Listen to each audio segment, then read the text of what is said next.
you can. Brilliant. Okay, fantastic. I will make a start. So welcome everyone, and thanks ever so much for joining this session, which, as you can see, is all about how to increase your team's change resilience. So my name is Kirsten McCready. I work at Oxford University Press as a change consultant. And my role involves supporting employees through internal changes. So that could be things such as new organisational structures, new processes, how to use new systems, and so on. And I've also, during my time, been a team manager, so have experience of managing line reports through various changes too. So this webinar is all about equipping you as managers with some extra knowledge and tools that you can apply to help you best manage your teams through change. And this, of course, is relevant at any point. Change is always with us, but particularly right now with all the additional changes that the COVID-19 situation is causing. Okay, so let's have a look at our objectives.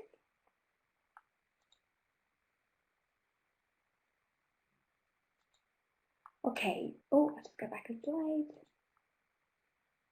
There we go. So here are our session objectives.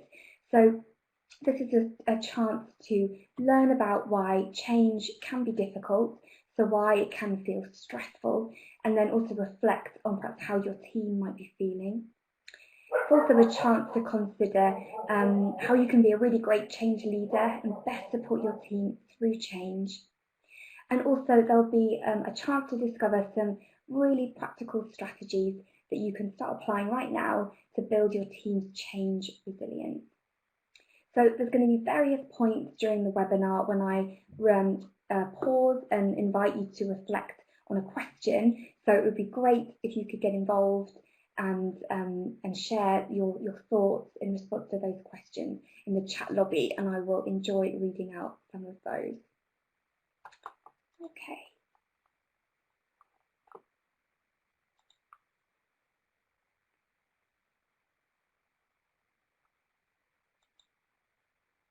Okay, just waiting for the slides to move on.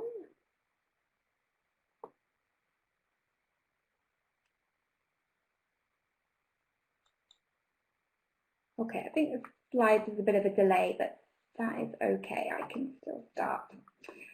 Okay, so to begin with, there we go.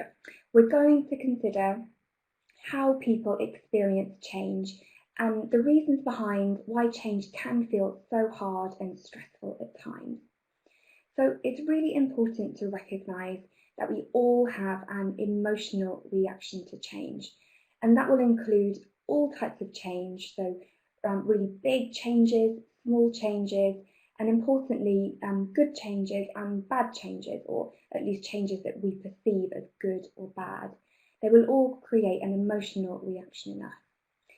So as I was saying, this reaction will vary, of course, depending on the change, but also really, really importantly on the person. So we all have very different experiences and priorities, and so we're all going to react to a change in a really unique way. And you'll have experienced this, so perhaps you've experienced a colleague or somebody you manage, or perhaps even a friend or family member being really negative or stressed by a change that perhaps you're really quite excited about, or maybe you've experienced the opposite, or vice versa. It's also really common for us to have conflicting emotional reactions to a change. So for example, we might all at once feel really excited about the opportunities a change represents for us, but at the same time perhaps be worried about aspects of it and maybe even feel guilty because perhaps some colleagues or people we manage aren't feeling so positive. So the key thing is that change is really, really emotive. It will always create some kind of emotional reaction, and if it's a big change, it can really create, quite a big reaction that we're going to have to deal with. Okay. So another really important reason that change can feel hard and be stressful is that it brings with it a lot of uncertainty. And neuroscience has been doing, or neuroscientists, I should say, have been doing lots of research into the state of uncertainty. And what it's proving is that this state, so uncertainty, is the most stressful state for humans to be in. So apparently, uncertainty registers as an error in the human brain, and we feel compelled to resolve it. So you might have experienced that when a change is announced, there's lots of talk, lots of rumours, lots of chatter, and this isn't people being gossipy, they're really just trying to understand what's going on, so to reduce their uncertainty. So there was an experiment done a few years ago to illustrate this point, and it involved a group of volunteers playing a computer game. And whilst they were playing this computer game, they were hooked up to this horrible machine which could give them an electric shock. So as the volunteers were playing, the game required them to overturn rocks that might have a snake hidden underneath them. So some of the rocks had snakes under them and some of them didn't. The volunteers didn't know, they just had to navigate around and then pick a rock and see if there was a snake underneath it or not. Now, if they did find a snake, the poor volunteers received a painful electric shock. So, of course, as they played, the volunteers did their best to learn the habits of the snakes so that they could avoid the shock. But the researchers running the experiment were able to intervene in how well the volunteers could predict whether or not they would find a snake or not. So what they were really doing was sort of messing with the volunteers' uncertainty. So there were points at which the volunteers could really accurately predict whether or not they were going to find a snake, and then there were other times when they really had no idea at all. Now, whilst this was happening, the researchers were monitoring how stressed the volunteers were, and they did this through a couple of ways. So first of all, they were doing it physiologically. So they were measuring their heart rates, how much they were sweating, all that sort of thing. But they were also just surveying them, so getting qualitative data as well, and asking the volunteers at different points how stressed they were. And the main finding, and what's so interesting, is that the volunteers' stress levels were highest when uncertainty was highest. So there were points during the game when the volunteers were really were able to really effectively avoid the snakes, so be pretty sure they weren't going to find a snake. And then there were other times when there were snakes under almost every rock, so they were pretty sure they were going to get a shock every time. But there were other times when predictability really was at 50%, so they really didn't have a clue or not whether or not they were going to find a snake. And it was at these points that they were most stressed. So even more stressed, interestingly, than when they knew they were probably going to get a shock. It was that uncertainty that really, really caused them stress. So this is really interesting because it helps us to understand why change can be so difficult for people. So as the experiment shows, people actually find it less stressful when they know what the outcome is, even if the outcome isn't good. It's that uncertainty, that not knowing, that people can find really, really difficult. Okay.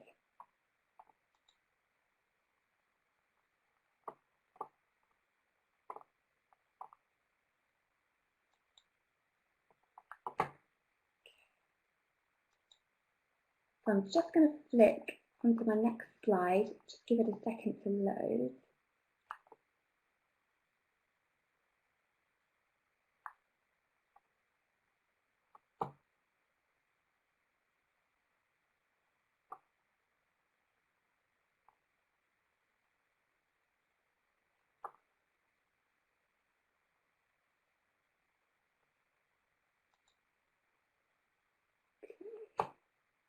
Can everybody still hear me?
ELT, so please just bear with us.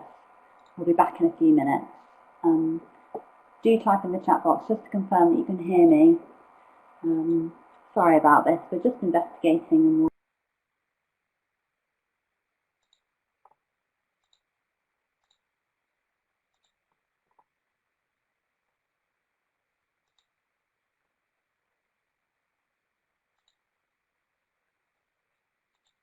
turn that off because we think that might improve the performance in the room with these delays. So please bear with us. Thank you.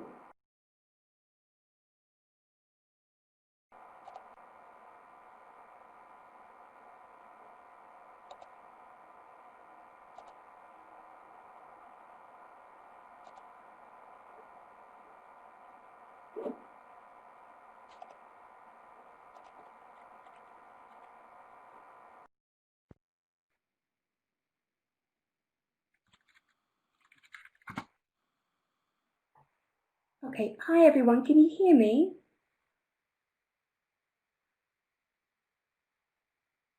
Brilliant, thank you. Apologies, I was just thrown out of the webinar by Adobe. Okay, right, next slide. Okay, can everyone see the slide with the faces?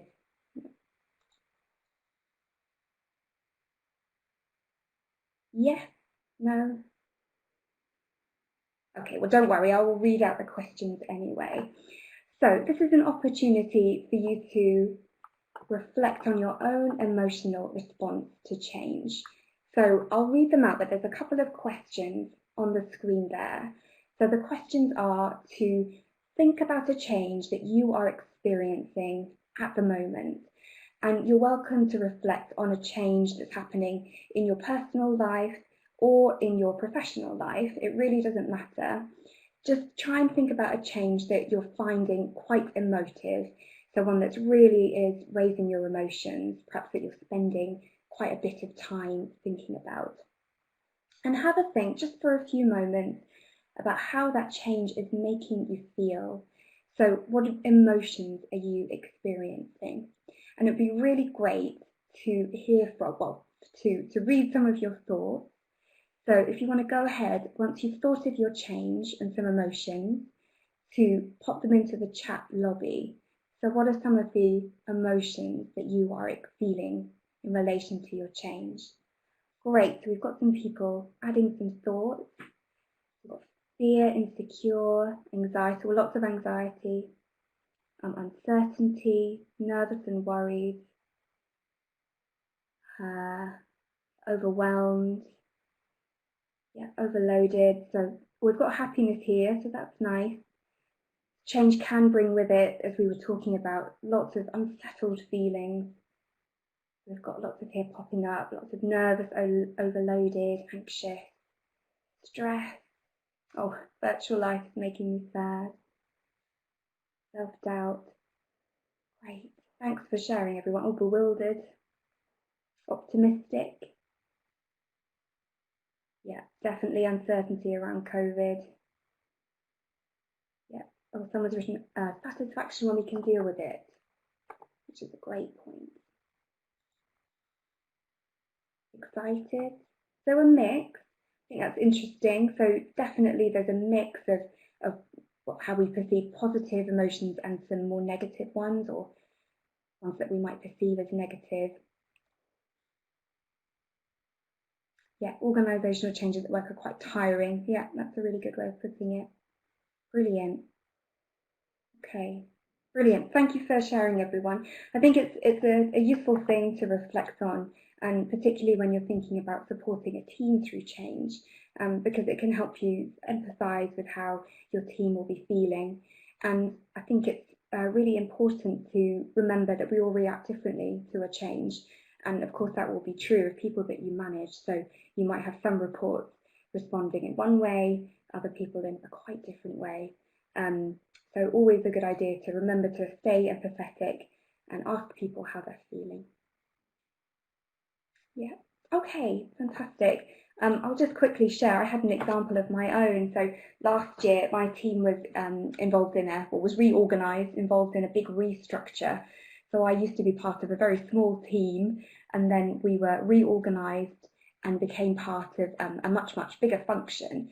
And my manager, who I got on very well with, she got a big promotion and took on running this function.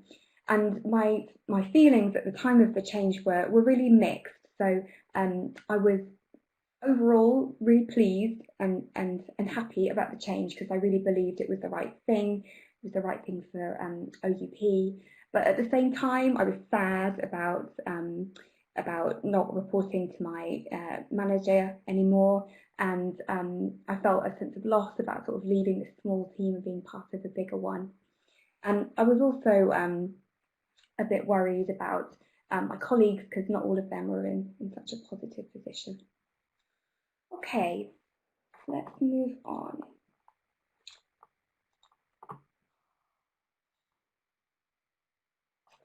Okay, so what I'm going to do now is talk through some ideas that you can use to really give your change leadership skills a boost. So I'm going to run through some top tips that will really give your skills a boost, and you can start applying them at any stage. So, click through. Okay, so the first tip is about recognising what we mean by resilience, and also really importantly, what we don't mean by resilience. So for me at least, resilience is about being able to cope with hard times and be able to bounce back from those hard times. And it's about building up strength when times are good by practicing healthy habits. And I think it's really important to say that being resilient isn't about never feeling anything negative or hiding how you feel. Rather, it's all about recognising your emotions and putting strategies in place to deal with them as best you can. And with your team, you can encourage this by creating lots of opportunities for your team to share. So you can do this by having one-to-one meetings, but of course you can also have team meetings and encourage your team to share. And I think it's a really good strategy to encourage people to share what's good as well as what's bad. So that can really help people feel that it's okay to be perhaps not coping or to be finding things difficult. So an example from my own new team, so our team manager, so we're a team that formed during lockdown, so whilst we were all working remotely. So of course that makes it more challenging to bond as a team. And a really good strategy that she put in place was having us share a highlight and a low light from our week that had just gone in our team meetings. And it was really helpful because it all helped us feel that it was okay to perhaps be struggling and to share those. And I really think it did help us bond as a team. So this is a really good strategy that you can apply. And I would encourage you to include yourself in that. So be transparent about your own challenges. So what are you struggling with? And perhaps what have you found that's been helpful? And if you do that, it'll help your team feel much more comfortable. And really what you're doing here is recognising that it's okay not to feel really okay all of the time, particularly during a really tough time of high change. Okay, so next tip is about recognising and remembering that everyone is different.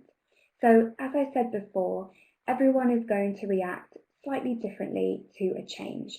So if we think about the current situation, everyone is going to react slightly differently to that. So, and that's partly because we all have, different life situations, but also just different personalities.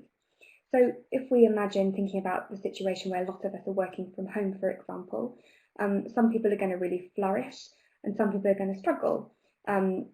People's situations are going to be really different. So for example, some people might be in a busy household, they'll be juggling homeschooling and childcare with work. Conversely, some people might be living alone and feeling really disconnected. Also, some people may really love solitude and just, really enjoy being by themselves and having peace and quiet. But of course others who might be, really perhaps a bit more extroverted, might really thrive on connections and having regular conversations and really struggle being by themselves all the time. Of course, people might have vulnerable relatives or be vulnerable themselves. Everyone's going to have a slightly different set of a slightly different situation that they're dealing with. And of course, the key here is just not to assume that everyone's challenges are the same. And the way to really understand what people need is to take the time to really talk to your team, take the time to ask them questions, and really importantly, listen.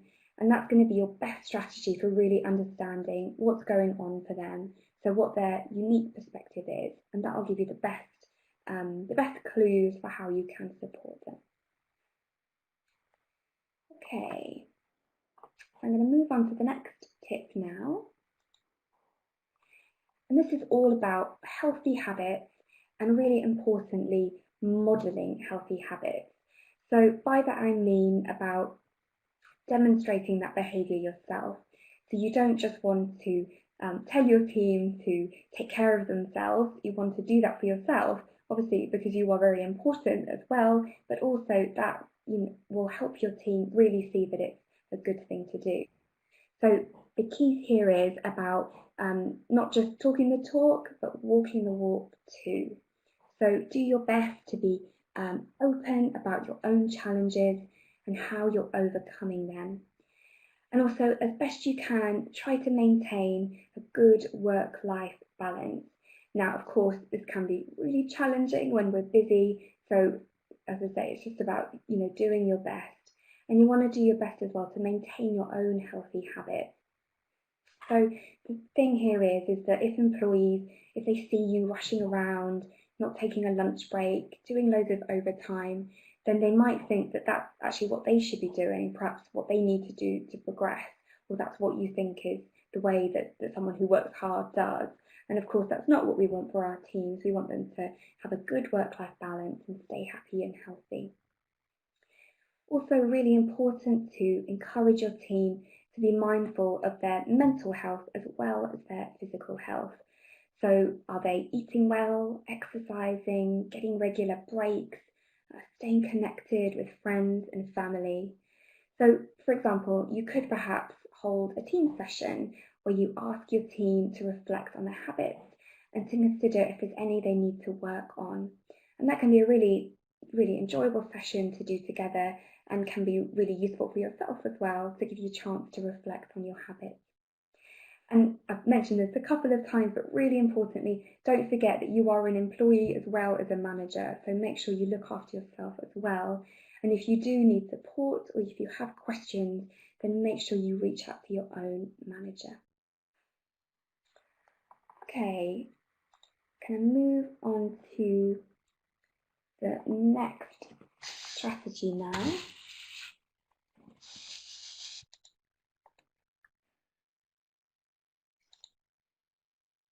Okay. So the next strategy is all about staying connected. So of course, it's more important than ever to stay in touch at the moment, particularly when we are, of course, or a lot of us at least, are working from home, working remotely. We need to try that bit harder to make sure we stay connected. So as a manager, you can help with this a lot by making sure that you have regular one-to-ones with your team, and then also have team meetings as well to get everyone together as a group. And consider if there are ways that you can get your team together too. If there are additional ways that you can get your team together. So you may hold regular team meetings to talk about shared issues, for example, but there might be some other things that you can get together and talk about as well. So, for example, in my team, we've been doing focus groups where we've been discussing particular topics of interest. We've been doing things we call deep dives, which is where we really investigate a particular issue and try and solve the problems. Another nice thing we've been doing are some skill sharing sessions where different team members who've got a particular skill, and so for example, we've got a team member who's very experienced in NLP, which is neuro-linguistic programming, which is a really interesting topic. So she did a session for us to Skillshare. And that was just a really good way of getting us together as a group and helping us bond and helping everyone stay and feel connected. And another way to think is, as best you can, and this is trickier remotely, but try to replicate that natural catching up that people have when they're in the office by encouraging some non-work chat at the start of meetings. So depending on people's roles, some people can find themselves in meetings for much of the day, but it's possible that people may not actually ask how they are during those meetings because they're so focused on work. So really try and model a little bit of non-work catching up. Obviously, we've all got busy jobs to do, but it is really important for people's well-being. Okay, then our last strategy .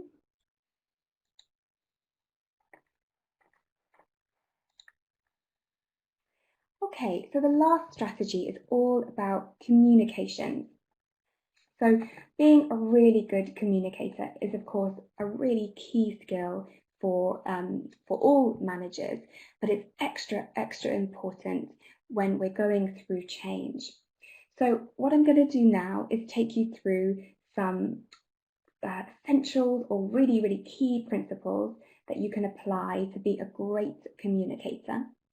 And I'm going to walk you through them relatively quickly. I will explain each one as we go through, but then there's going to be some time for you to think about a question and really excitingly again to share your thoughts in the chat lobby.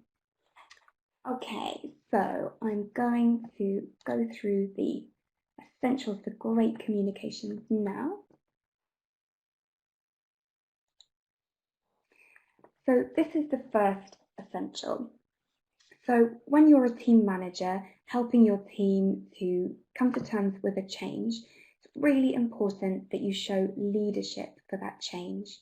So if that's a change that your organisation is bringing in, then you want to be in support of it and help your team, understand that you're there supporting it, that you understand the reasons for it, and that you're going to champion it. And that will really help your team feel that it's a good idea and that they should be comfortable and confident in that change. Really important to not be negative about a change in front of your team. And I'm talking here about changes that your organisation is bringing in, not a wider change that your organisation hasn't had any control over.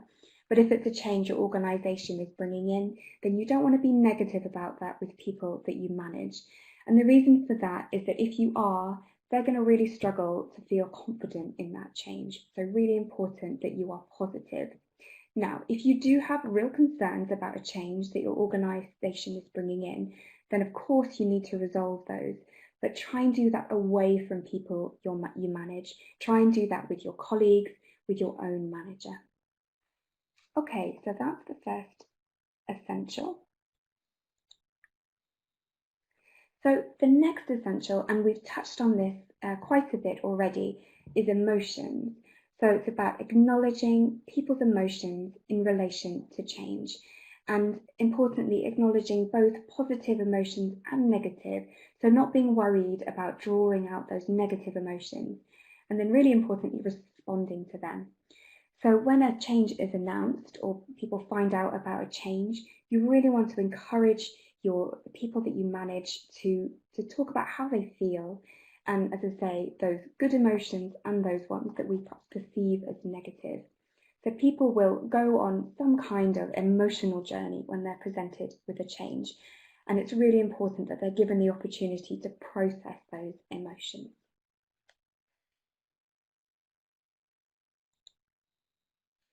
Okay, so this is our third essential, and this one is clarity. So I'll read it out. So it's about keeping it short, simple, and engaging. So no jargon, no convoluted language, or too much technical information. So what we're talking about here is when you're explaining a change to your team or explaining an aspect of a change to your team. So the key thing is to be really well, as it says, short, simple, and engaging. So make sure your language is clear. Don't write too much. Keep it nice and concise. People are busy. If you've written a really long email that you want people to read, they might not actually get through all of it. So keep it nice and short and just focusing on those key messages. And then what we mean by jargon and convoluted language, that's using sort of terminology that perhaps not everybody understands. So really making sure the language is really, really accessible. Okay, so the next principle, or essential, I should say, is listening.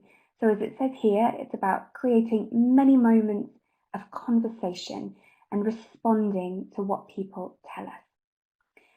So this really links to emotions, because if we want people to talk about their emotions, obviously we need to listen and respond to them. So this is about, as I was saying before, making lots of opportunities for your team to talk and share. So this could be one-to-one sessions, could be team meetings. And then also when you do ask your team members to share, really important to show that you're listening. So don't interrupt them, ask lots of really good open questions to encourage them to keep on talking. So really, really important that really people feel as though their concerns have been heard and that they are listened to, and that can really help people to process the feelings they have about a change. Okay, so next is the basics. So this really links to clarity. So it's about getting the basics right. So ensuring your communications are accurate, consistent, and timely. So as I was saying before, that's just all about being really clear and making sure your language is really accessible. And this next point is really important. So it says, don't leave a vacuum when there's nothing yet to say, but also don't launch without a plan. So I'll just talk about that vacuum sentence. So what that's saying is that when people hear about a change for the first time, they're going to be anxious, as we talked about, creates a lot of uncertainty. So you want to make sure that you're providing your team with regular points of information. So it might be that you don't have all the answers, but don't be tempted to go silent. Even if you don't have anything new to tell them, then just still let them know that you're there and you can answer their questions. But yes, don't leave that vacuum, because if a change is announced and then there's just silence, sadly people will be more likely to assume a worst case scenario than perhaps anything better. Okay, so the next essential is honesty. So this says a change for the good of the business can feel painful to the individual. So let's be honest, let's stop selling our changes to our people. So I will speak to how this compares with leadership. So as I said, when a change is announced within your organisation, you do need to be in support of it. But at the same time, it is also, of course, important to be honest. So if a change is going to have some negative impacts for people, then be upfront and honest with them about it, but keep them focused on the reasons for the change and keep them focused on moving forward. So don't try and pretend that a change is going to be completely pain-free and sort of gloss over any of that. Just be really honest, but as I say, be positive and pragmatic and keep people thinking forward and about the reasons for that change. Okay, next is big picture, and this is really important. It really links with honesty. So it's about reminding people of the purpose of the change, the long-term goals, and any external influences. So when a change is brought about, and again, I'm talking about changes here within your organisation, they will be done for some benefit for the organisation. So perhaps it's going to make the organisation more efficient or create more opportunities or just some kind of benefit, so something for the greater good. And if people understand what this big picture is, so what this greater good is, then it can be much easier for them to put work into that change or perhaps accept some of the more negative impacts.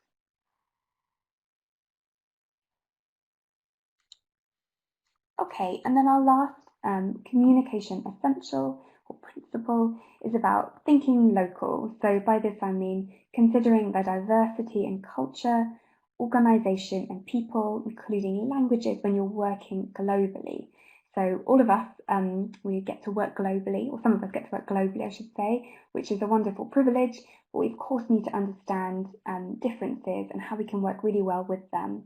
So a very simple example is about time zones. So if I'm working in a team with people in, say, Hong Kong and the US, it's going to be challenging to find, a good time for both of those groups. So it's about bearing that in mind and making sure that the same group isn't always at a disadvantage. Okay, so I hope you can all see the slide with the questions. I will read them out. But what I'd like you to do, just for a few minutes, is have a think about those essentials and think about these questions. So which do you think is the most important principle for you to focus on in the current situation? And then perhaps think as well is, do you find any of them really tough to apply? So I'm just going to pause for a moment, and it'd be great if you could add your thoughts to the chat lobby.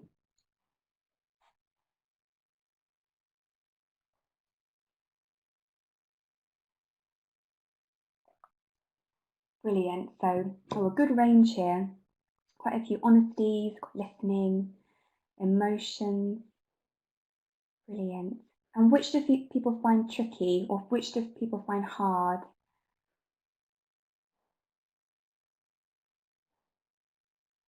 We've got finding, oh gosh, it's moving so fast. Finding time for listening, I could spot that. And yes, absolutely, when we're busy, that is difficult. I said honesty, the most important one, yeah. Listening, the big picture can be hard.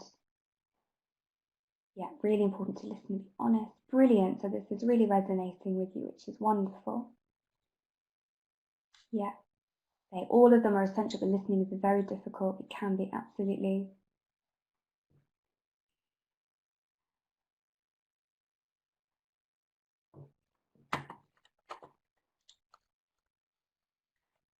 Great, brilliant. Thank you so much for contributing, everyone. Okay, so those are some things to think about. As I say, as you all know, communication is so important as a manager at all times, but during times of high change, it's really, really important. And good communication really can help people to weather a change and it not be so difficult. Okay, I shall move on now. So what I'm going to do now is share 2 strategies with you that you can use to build resilience, and you can use it to build your own resilience. But of course, what I would encourage you to do is to share them with your team to help them build their resilience as well.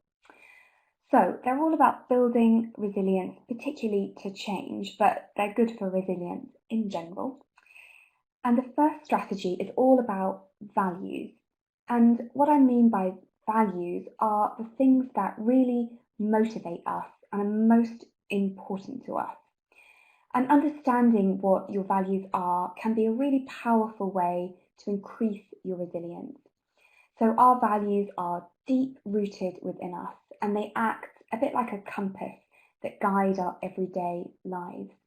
Now, we may not always be aware of what our values are, as they can often be hidden away in our unconscious mind. But you will probably know if something doesn't really fit with your values, as it will feel uncomfortable, and it might even cause you anxiety or distress. But when you're doing something that really honours your values, then you might feel as though your life is in flow or is how it's meant to be. And conversely, if you're feeling stressed, then it might be that you're not living by your values. And having this self-awareness may mean that there are things you can do or things that you can change to improve how you feel. Okay, so also a really important thing to realise as well is that if you are living by your values or living by them as best you can, then this will give you energy. And of course, this energy can be particularly useful when we're going through change and particularly really stressful change. So for example, one of my values is creativity. And I know that if I don't make time for creativity, then this is going to really negatively affect my well-being. So I make sure in just general everyday life that I have enough time for being creative.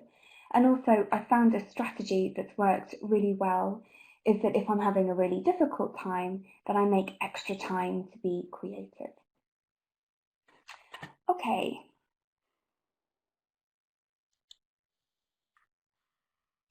So I'm going to invite you to have a think about your own core values now, but first I'm going to take you through some examples. So if we have a look here, some values align better with change than others. So if we have a look at this list, we've got values such as curiosity, learning, collaboration, flexibility, helping others, and challenge. So these values really can align well with change. For example, if you're curious, then of course you're going to want to know all about a change. Learning is a great one. There are always opportunities to learn when a change is brought about. Collaboration, so if there are new ways of working required, then of course collaborating is really important. Flexibility, so being open to new ways of working. Helping others is a really important one. So when a change is announced and when people are adjusting to working with a new change, lots of opportunities to help other people. You can help other people simply by asking them how they are and listening. And then of course challenge, so change brings challenge. So of course if you have a value of challenge and you enjoy challenge, then of course you're going to do better when change comes along. But of course there are values that don't align quite as well with change. There we go. And I've listed just a few here. So I should say none of these values are bad. All values are equal, but it's just that some will align better with change than others. So perhaps if some of your values fit more of this list, so stability, tradition, accuracy, orderliness, quality and tranquility, if that's the case, then you might struggle a bit more with change. So for example, stability, of course, change disrupts stability. Tradition, change will mean that perhaps things aren't being done in the way they've always been done, so that can feel stressful. Accuracy, if you're asked to work in a new way, you may find that you're not able to work to the same really high standard that you like to work to. Quality is sort of similar. Orderliness, if things are changing all around you and you don't know what to expect, it can be very difficult to maintain orderliness. And tranquility, which is something I love, so having things calm, of course change can really, really disrupt that. So as I said, none of these values are any better or worse than the others, they're all really good. But it's useful to understand what your core values are, because that way you can then prepare and help yourself during change. So if you have values that really leverage well with change, then you want to make the most of them when a change comes along. So find opportunities to help others, find opportunities to get involved and be challenged. But if you know that you're someone who has values that don't align quite so well with change, then you want to think about ways that you can protect those values when there's a change. And of course, this applies to people that you manage and your friends and your family and your colleagues, about supporting them to find ways to protect those values that don't align quite so well with change. So for example, stability. It can be very difficult to feel stable when there's a change, particularly if it's a really big change. But say, for example, maybe your work life is very disrupted, I should say. Perhaps there's other areas of your life that are really stable that you can focus on, and that might make you feel better. Similarly, with things such as quality and accuracy, are there other aspects of your life that aren't sort of in a state of flux, that actually you're still able to be really accurate and high quality in, and that might be able to give you a bit of comfort. And then lastly, with tranquility, I think, even if you are super busy and rushing around and everything feels changed, you might still be able to find just a few moments of calm, of tranquility during your day. And again, if that's something that's really important to you, as I say, it's something that's very important to me. So I always, make sure to have some moments of calm in my day. I find that really, really helps me cope with change and helps with my resilience. So there's lots of really great activities out on the internet that you can do to really drill down into exactly what your core values are. There's a nice exercise you can do that has, probably 100 values, and you go through it and pick the ones, and it can really help you understand what your different values are. So it's a really nice thing to focus on, a really nice activity to do with a team. It can help people get a bit more self-awareness about why they're struggling and perhaps what they what they can do to help themselves feel better. So it's really about self-awareness. Okay, so that's that first strategy, all about reflecting on your core values. So I shall move on to the next strategy now.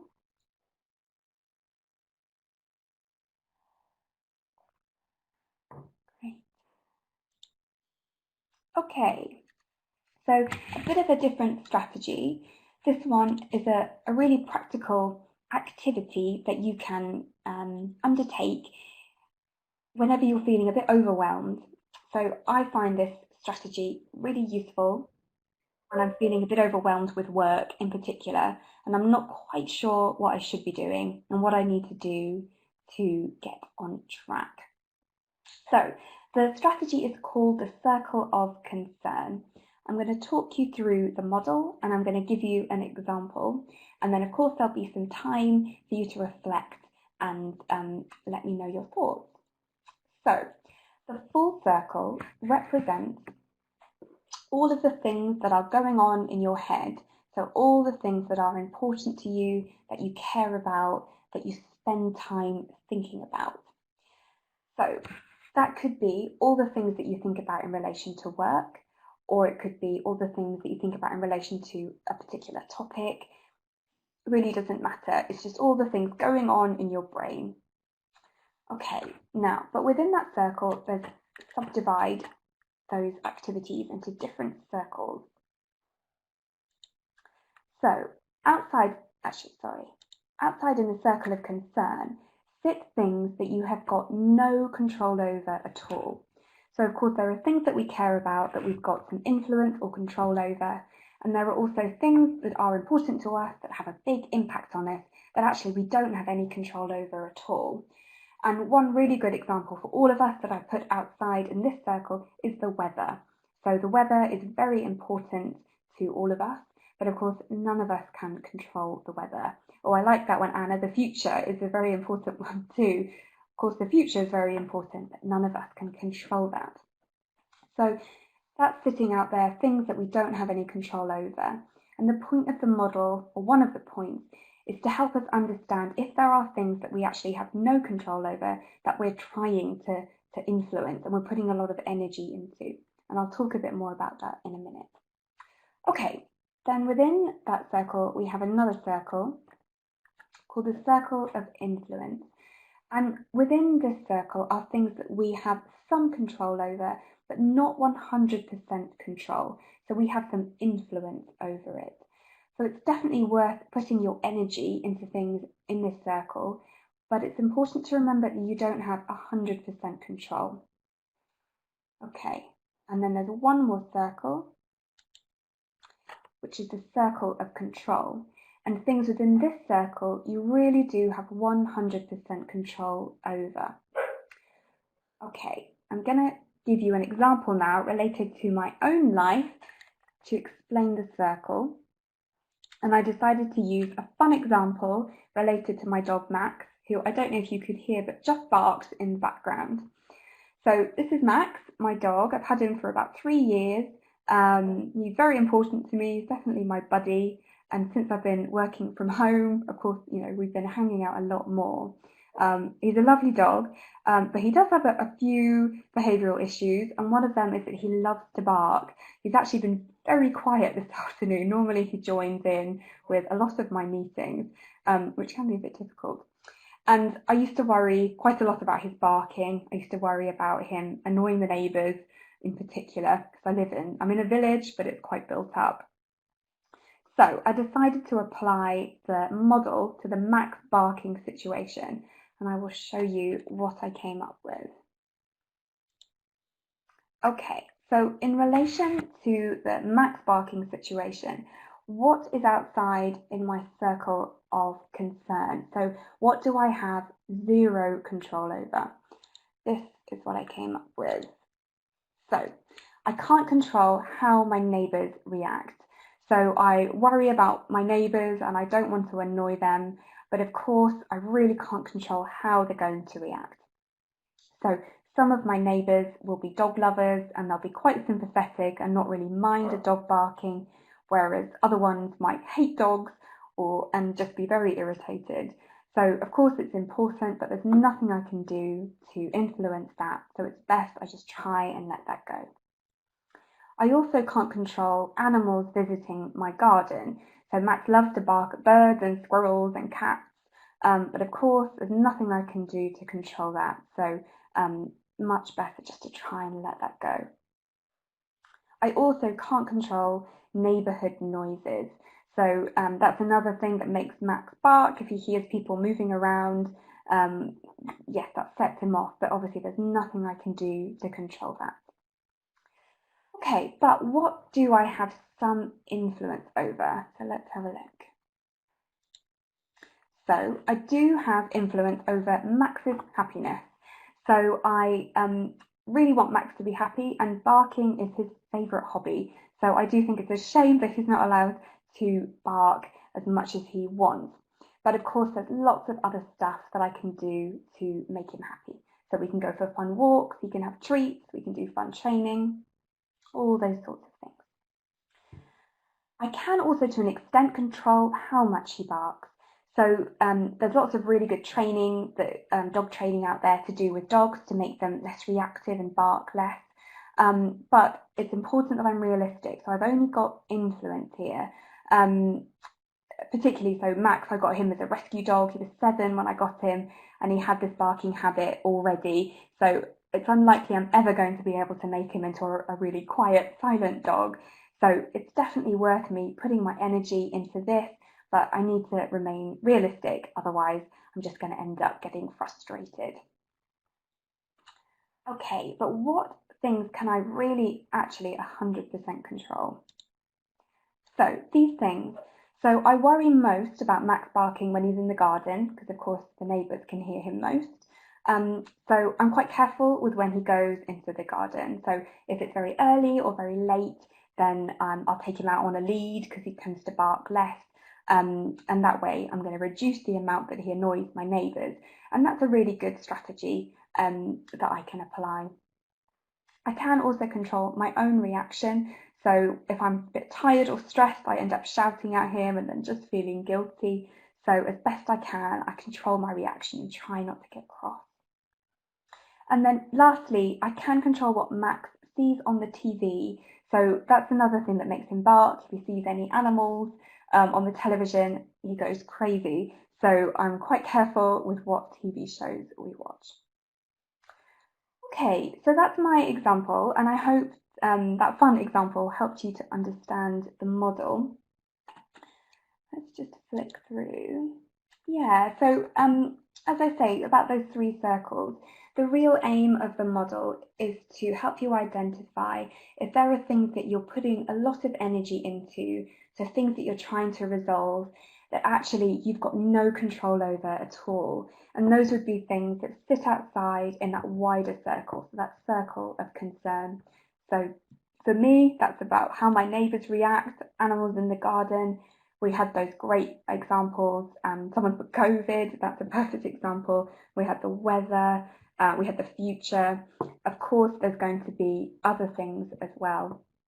So take just a few moments to have a think about these questions, and please carry on putting your thoughts in the chat window.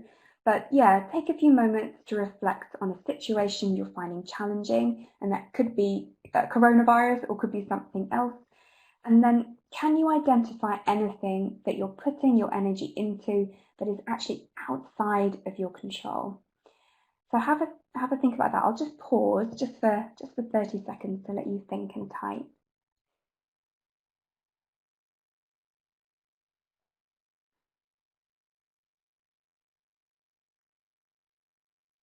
Great, so someone said others' reactions. Yes, that's a very common one, isn't it, for us to worry about. Of course, it's important to us, but there is nothing we can do to predict and influence how someone's going to react.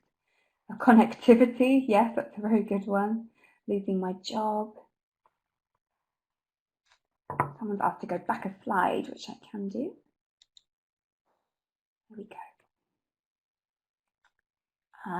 Focus time and reaction with students. Yeah. Political tension. Yes, politics. It's something we don't have much influence over and is very important. Absolutely. Great. So this is a really good model to apply, as I say, if you're ever feeling a bit overwhelmed by work or any situation, and it's a good model to apply. And the best case scenario is that you do identify some things that actually you're putting a lot of energy into that, in fact, you don't have any control over, because then you can endeavour at least to try and not think about those things as much, and you'll be buying yourself back a bit of mental energy. Trying to control things that we really can't can be very frustrating, and yeah, it's a really worthwhile exercise to try and identify those things. Okay, I'm just going to flick back. A couple of people are asking to go back to I think it's probably this one. Is that helpful? Okay.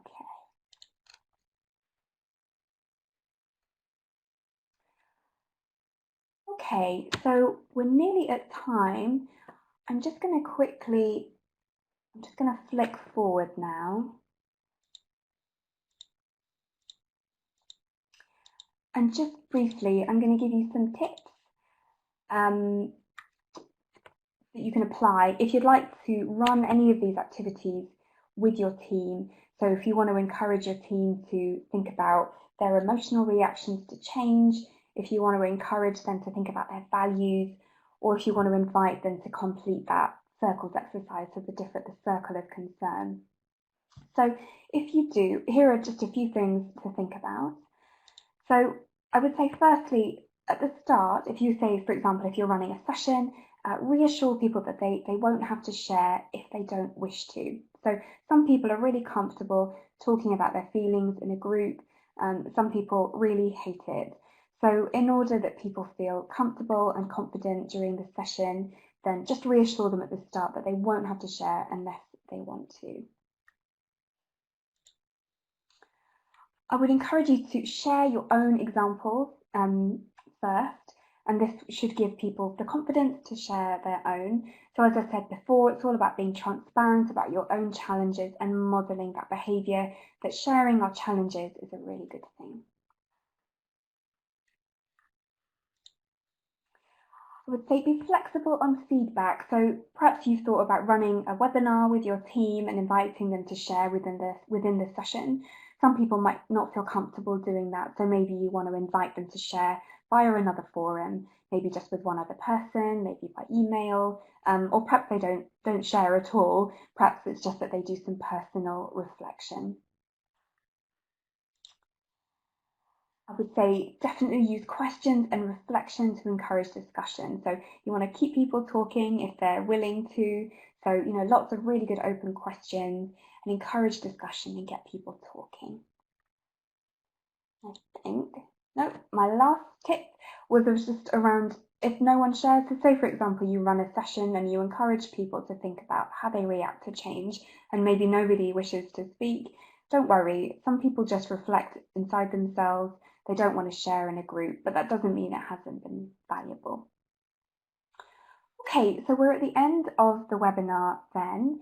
So I really hope you found that useful. Thank you so much for all your responses in the chat lobby. It's been really great reading those. I think the key thing, or the key message is really is just about recognising that change is tough. It does create a lot of emotions, but the best thing we can do is really just support each other and be empathetic, and just remember that we're all there for each other and to stay connected. Okay, thanks very much, everybody. I shall.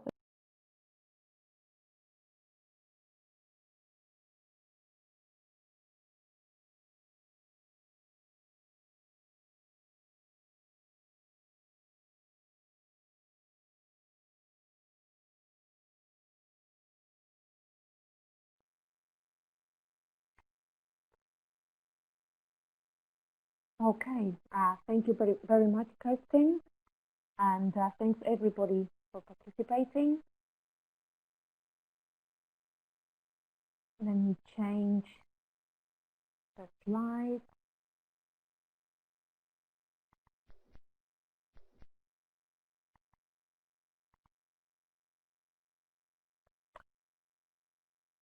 So, yeah, let's see if you can see these slides. Thank you very much for participating.